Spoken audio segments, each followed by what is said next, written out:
I once visited my sister's house in Putnam, Connecticut back in 1998 when she and my brother-in-law were newlyweds. They had been married for just about 5 months then, and they were living there after the wedding since my brother-in-law was from there. My sister had just given birth, so naturally, I wanted to visit because my sister and I are the only siblings, and I wanted to see my first niece. On the way there, I took major highways, which was pretty normal. Nothing unusual happened. However, I got tired of the highway and decided to take a different route on the way back. My brother-in-law had mentioned that when he was courting my sister, he used to drive on Route 44 on his way to our place in Fairfax, Virginia.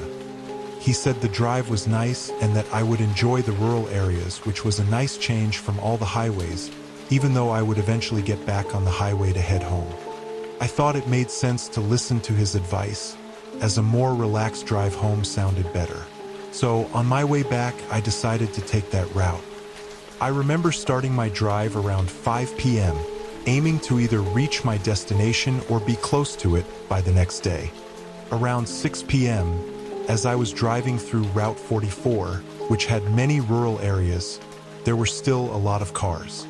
My window was down, and I was driving slowly because I wasn't familiar with the route.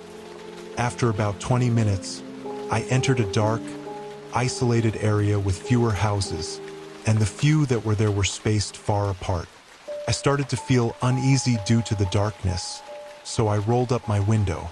I realized it would take a while to reach Canton, where I could get back on the highway. While driving, I saw a man standing by the side of the road. I saw him clearly because of my headlights, and he was signaling as if he was a hitchhiker. He didn't seem strange, and his clothes were neat, so despite my fear, I decided to pick him up to have some company in the truck. When I stopped, I asked him where he was heading. He said he was going to Canton, which was exactly where I was going, so I told him to hop in. He responded that he needed to grab his bag, which was stashed in the bushes near where he was standing. He had 2 bags, a duffel and a backpack, which I assumed contained clothes or something. The first thing I noticed was his odor. Although his clothes were fine, he smelled bad, and his breath wasn't pleasant either. I figured maybe he had been walking for a few days or was in a hurry, so I didn't think much of it. As we drove, we talked casually. He introduced himself as Dan and mentioned he was upset with his brother because his brother was too supportive of his own wife, even though she had questionable values. Dan said he was going to stay with their mother, who also disapproved of his brother's wife. I just told him to forgive his brother and take care of their mother. During the conversation, Dan let out a loud and smelly fart. It was quite disrespectful, so I rolled down the window and laughed, asking him, "What was that, man?" He laughed too and apologized, but I was disgusted. After the smell cleared, I rolled up the window again. Dan said he wanted to take a nap, so I agreed. I remember it was drizzling, and I was trying hard to stay awake, especially since we had just passed Ashford. The drizzle made it even harder to stay alert. Soon, the rain stopped, and Dan suddenly woke up, surprising me when he moved the steering wheel slightly to the right and said, "Wait, bro, I might want to take a leak." I was startled and told him it wasn't safe to do that because the road was slippery and we nearly skidded. I was frustrated and told him to hurry since it was dark and there were no houses around, which made it sketchy. He got out of the truck and closed the door since it was still drizzling. He urinated right where we stopped, and it seemed to go on for nearly 2 minutes. While he was outside, I adjusted some items in the back seat. When he finished, he approached the passenger seat, but I was shocked when he pulled out a knife from his pocket. I asked what he was going to do with it, and he jokingly but in a creepy way said, "I'm going to carve out your face with this," while reaching for my right arm. I was terrified and didn't wait for him to get back in. I drove off quickly, and as I left, he yelled about his bags, but I just kept going. After about 200 yards, I stopped and threw his bags by the side of the road so he could retrieve them. Since then, I've avoided traveling that route at night when visiting Putnam and have avoided picking up hitchhikers altogether, no matter the time. I think it's better to be safe than sorry. Back in the 1990s, we used to go hiking. I always went with my 2 cousins and their 2 cousins on their mother's side. We frequently visited the Sierra Madre Occidental every weekend, usually using my cousin's car, a Ford Escort. We all lived in Zacatecas, and the route to our spot was very isolated, with only a few scattered houses. Many people used to live there, but most of the houses were abandoned by then. Overall, the road had a creepy vibe, but we were used to it, so it didn't bother us much. It was a Saturday morning, and we had planned to hike and stay until the afternoon since it was a beautiful day. There were 5 of us, as usual, and back then that was our idea of fun. Even though we were young, we were all of legal age, so we always brought cerveza and snacks that went well with it. Although I don't condone drinking and driving, we made sure to be cautious. When we arrived, we quickly set up our gear. It was like camping, but just for the day since we usually wandered around rather than staying at the campsite. There were many birds back then, which was another reason we enjoyed the area so much. Watching them was always a highlight. On our way back that particular day, we saw a van parked in the middle of the road. It was parked in front of one of the abandoned houses, and there were several guys standing by the van, looking like they were stranded. We stopped and asked if they needed help, but they just yelled at us to keep moving and even cursed at us. So we drove on, laughing it off, and I jokingly said they might just be there to take a dump and were embarrassed we stopped. A week later, we went back. Same car, same group of 5. We followed our usual routine, but something unexpected happened on our way back. The car's transmission broke down, and it just so happened we were in the middle of the road. The gears slipped, and naturally we were worried about our safety, so we decided to stop at the abandoned house where the guys had been the week before. Fortunately, we made it there and parked. Then, it started raining heavily, and we were stranded there for almost an hour, with thunder and lightning making it even more intense. It was already getting dark since it was around 5 p.m. Though we weren't too worried because there were 5 of us, my cousin remarked that since the transmission was already broken, we might as well break it completely. But we couldn't leave yet because of the rain, and the spot was decent enough to wait it out. During that time, I kept glancing at the house. We were on the porch, and I noticed that the lock on the door looked off. It was new and had no rust, unlike the rest of the place.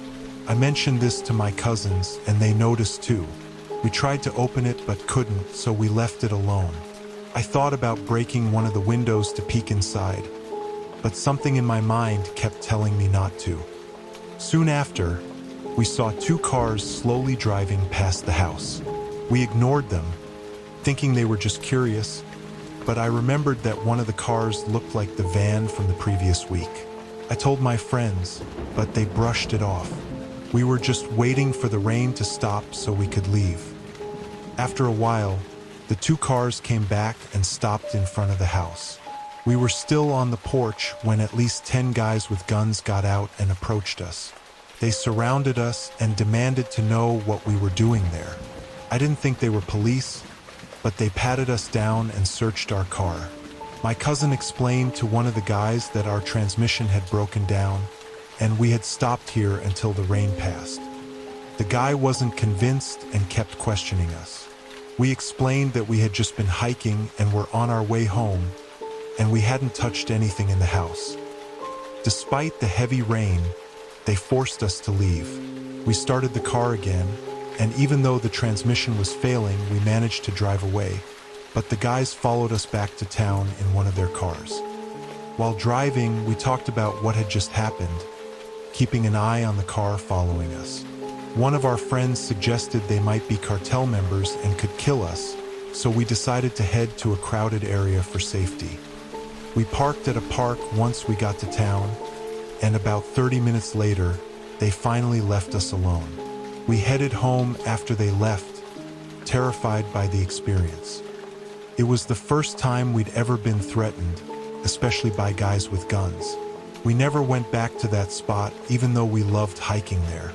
We were too scared, thinking they might remember our car and our faces, and who knows what they might do if they saw us again.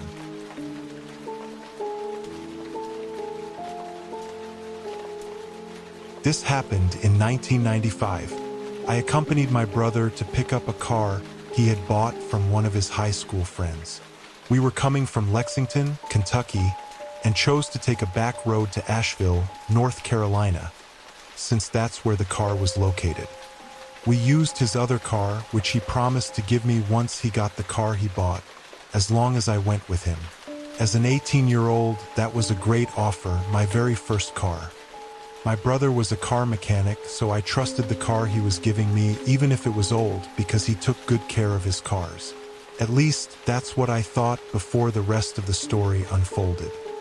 We took turns driving since there weren't many cars on the road, and it was okay because I'd be driving back alone once he had his new car. As we drove along US 70 through the Cherokee National Forest, the car suddenly had issues. It jerked and made strange noises from the engine bay and underneath. It was early morning as we had left late at night. Fortunately, we always carried an emergency kit, food, and water. We popped the hood, and my brother said he couldn't figure out the problem. Not being sure, he told me to flag down a car for help or to hitch a ride to the nearest place with a phone to call for a tow. About 10 minutes later, a truck passed by but didn't stop. It just honked. I was frustrated because the driver was alone and didn't seem to care that we were stranded. After about 20 minutes, a sedan drove by and I waved frantically. Stopped and two guys were inside. My brother asked if they could give us a lift to a nearby gas station or anywhere with a phone to call for a tow. The driver advised us not to leave the car unattended because there had been recent reports of car thefts in the area.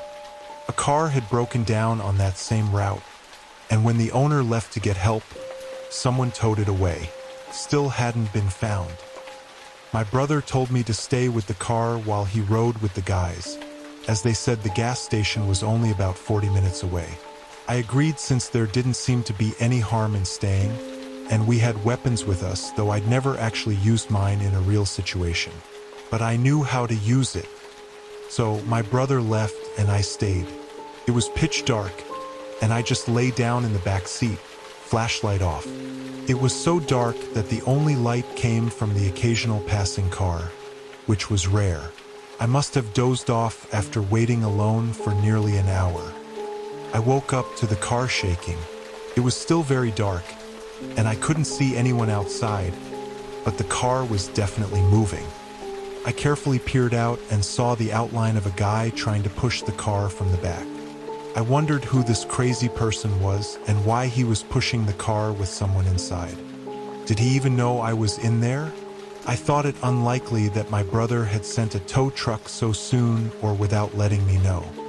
At that point, I slowly grabbed my pistol from my bag and took out the extra magazines since I had a bad feeling about what was happening. A few minutes later, I heard the guy approaching the backseat door near my head. He tried to peer inside and knocked on the window.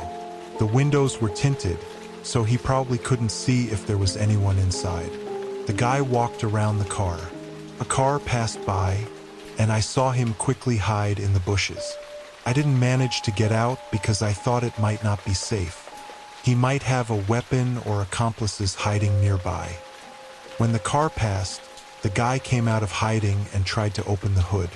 He popped it open and walked to the back. At that point, I sat up and watched him carefully. Suddenly, a pickup truck's headlights turned on a few yards behind our car. It started and slowly parked in front of our vehicle.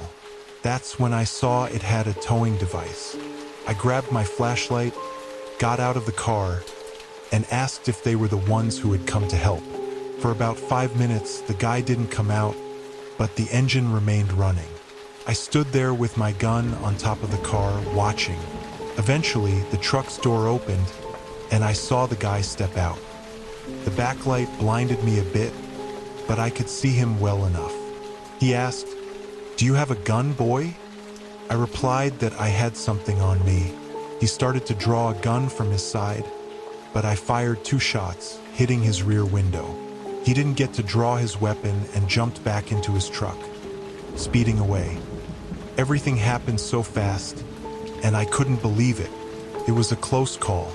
If I hadn't scared him off with those shots, I might not have made it out alive. It was my first time using a gun in such a situation, and I realized then how important it is to act quickly in life or death moments. I stayed outside, alternating between sitting on the trunk and the hood while waiting for my brother. He had gone to the next gas station because the first one's payphone wasn't working. He came back in the morning with a tow truck, and I told him what happened. I showed him the 2 shell casings and the tire tracks where the truck had parked. He apologized repeatedly. It was the worst experience of my life, and I'll never forget it. Though I was safe, I learned the hard way that life can come down to split-second decisions, especially in situations like that. And I understood the importance of having a gun for self-defense in such close calls.